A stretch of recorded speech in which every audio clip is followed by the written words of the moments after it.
What I'm going to tell you today might feel unrealistic, but I want you to just hear me out. To be able to write your own stories, you're gonna have to come up with ideas for those stories. I know.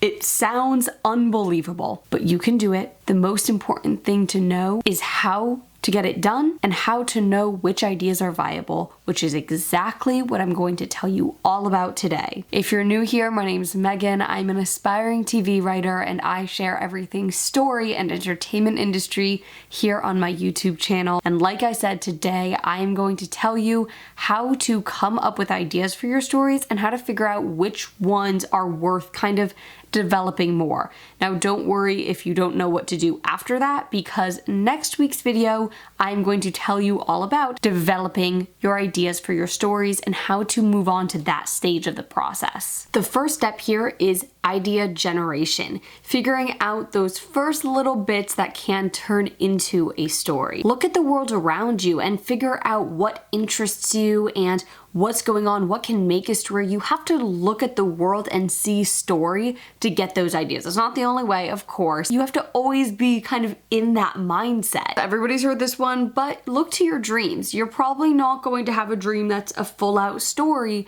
but your brain can kind of just come up with these really interesting ideas when you sleep and it's not guarded by reality, and you can take elements of that and turn that into a real idea that can be a whole story. I also want you to think about what stories and ideas are important to you. What stories have you read or watched that really made an impact on you? You have to care about what you're writing if you want to write anything good. Writing means rewriting and rewriting and rewriting and rewriting. To be able to stay in the world of a story for long enough to really turn it into something, you have to care. You have to care a lot. I want you to take this one with a grain of salt, but think about audiences and what they're interested in, but more importantly, why they're interested in it. Like I said, if you're going to get that deep into a story and do what it takes to create it into something wonderful, you have to really care about it. I am not telling you to go find what are the big movies or shows right now and replicate it. But I think it's important to understand where audiences are at, how you can create something marketable that people are going to be interested in as well as just you, and looking deeper at why. What audiences want should not come over what you want to write,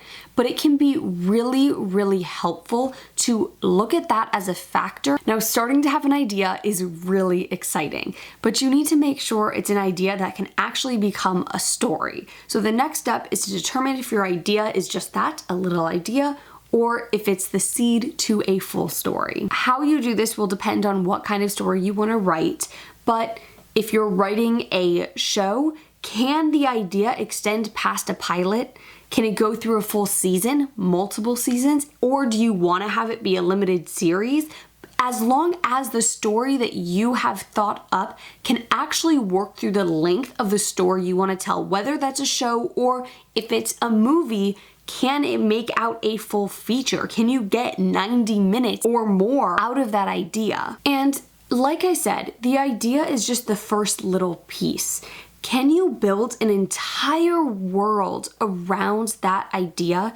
Is there a story to fit inside of it? Because when a story feels like it's just super centered around this one idea, it can get repetitive really quick, it can get boring really quick, and it doesn't feel like the writer is connected and in tune with the story that they're telling. And another question you can ask yourself, which will quickly make it clear if you have an idea that can turn into a realized story, is can you fit smaller plots and ideas into the main idea? So when you're talking about TV specifically, you want every episode to have its own whole plot.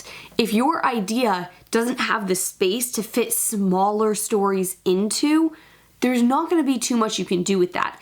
Even with features, when you have a 90+ minute story, it's not just about plot A, right? You need to be able to introduce different storylines and different ideas that are all going to work together to the arc of the story. If you can't do that with your idea, it's probably not a full story. So what do you do with ideas that you really like, but they just don't warrant their own story. Here's what I do.